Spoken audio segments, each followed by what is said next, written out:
भाई सोचने वाली बात है कि ये लोग इतने बेखौफ होके ऐसे स्टंट कर रहे हैं, क्या इनको अपनी जान की थोड़ी सी भी परवाह नहीं है, या फिर ये इतना आसान है कि कोई भी इसे इतनी आसानी से कर सकता है।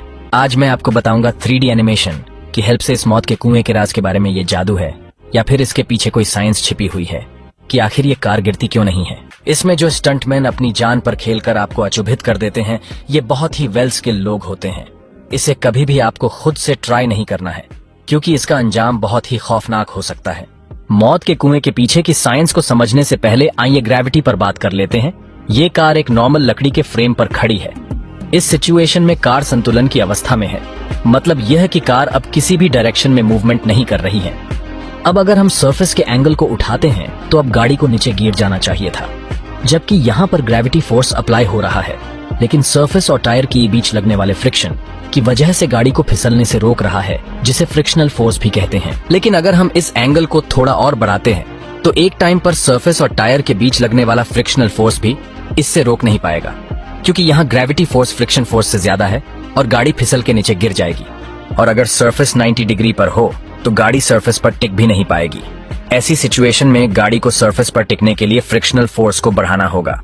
फ्रिक्शनल फोर्स को बढ़ाने के दो तरीके हैं। पहला है म्यू की वैल्यू को बढ़ाकर और दूसरा आर की वैल्यू को बढ़ाकर। म्यू की वैल्यू को बढ़ने का मतलब है सरफेस को खुरदरा बनाना। लकड़ी और टायर की म्यू की वैल्यू नॉर्मली 0.5 से 1 के बीच ही होती है, जो कि आप एक हद से ज्यादा नहीं कर सकते। लेकिन इसी स्थिति में अगर हम चाहे सरफेस को कितना भी खुरदरा बना लें, लेकिन गाड़ी दीवार पर नहीं टिक पाएगी। लेकिन आप आर की वैल्यू को बढ़ा सकते हैं। अब आप सोच रहे होंगे कि ये आर क्या होता है। आर मींस नॉर्मल रिएक्शन या नॉर्मल फोर्स, जो कि दीवार की तरफ से लगाया जाता है कार पर। नॉर्मल रिएक्शन को बढ़ाने के लिए गाड़ी को दीवार पर फोर्स लगाना होगा। यह न्यूटन के थर्ड लॉ से आता है, जो है for every action in nature there is an equal and opposite reaction, जिसके वजह से गाड़ी जितना फोर्स दीवार पर लगाएगी, दीवार भी उतना ही फोर्स गाड़ी पर लगाएगी। इससे नॉर्मल रिएक्शन बढ़ेगा और फ्रिक्शनल फोर्स भी। अगर ये सब बातें आपको समझ में नहीं आई तो मैं आपको सिंपल वर्ड में समझाता हूँ। अगर हम गाड़ी पर बाहर से फोर्स लगाते हैं और गाड़ी को दीवार की ओर दबाते हैं तो ऐसे में दीवार और टायर के बीच लगने वाला फ्रिक्शनल फोर्स बढ़ जाएगा और गाड़ी नीचे नहीं गिरेगी। चलो मैं एक एग्जाम्पल के जरिए समझाता हूँ। जब आप एक टॉय कार दीवार पर लगाते हो तो वो ग्रेविटी फोर्स की वजह से बार बार नीचे गिर जाती है, लेकिन जब आप इसे अपनी उंगली से दबाते हो तो ये नीचे नहीं गिरती। और अगर यहाँ दीवार भी नहीं होती तो ये टॉय कार तब भी नीचे गिर जाती, क्योंकि जब आप इस टॉय कार पे उंगली से फोर्स लगाते हो, जिससे नॉर्मल फोर्स कहते हैं, तो दीवार भी उतना फोर्स टॉय कार पर लगाती है और फिर ग्रेविटी फोर्स उससे नीचे नहीं खींच पाती। मौत के कुएं के केस में नॉर्मल फोर्स कार की स्पीड से बनता है।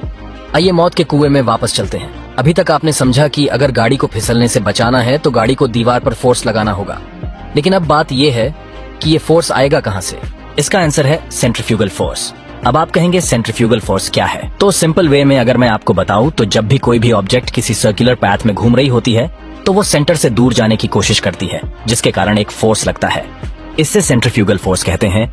यह फोर्स गाड़ी द्वारा दीवार पर लगाया जाता है, जिससे गाड़ी फिसलने से बचती है। इससे यह सभी फोर्सेस को स्टंटमैन अनजाने में ही बैलेंस कर रहा होता है। आखिर आप कहेंगे कि कितनी स्पीड होनी चाहिए मौत के कुएं में कि बाइक नीचे ना गिरे? तो इसका फार्मूला होता है फिजिक्स में V = square root G × R। तो मान लेते हैं कि मौत के कुएं का रेडियस 10 मीटर और G means gravity of earth. वो अब एक बार गूगल कर लेते हैं, जो कि है 9.8 मीटर पर सेकंड। तो अब इन वैल्यूज को हम फॉर्मूले में फिट कर देते हैं। 10 × 9.8 जो होता है 98 और इसका स्क्वायर रूट होता है, और इसका आंसर है 9.8 मीटर पर सेकंड। इसका मतलब कि मौत के कुएं के लिए कम से कम इतनी स्पीड तो चाहिए ही होगी। इन बाइक के टायर्स भी स्पेशल टाइप से डिजाइन के होते हैं, जिनमें एक खास पैटर्न होता है और उन्हें हाई फ्रिक्शन मटेरियल से बनाया जाता है।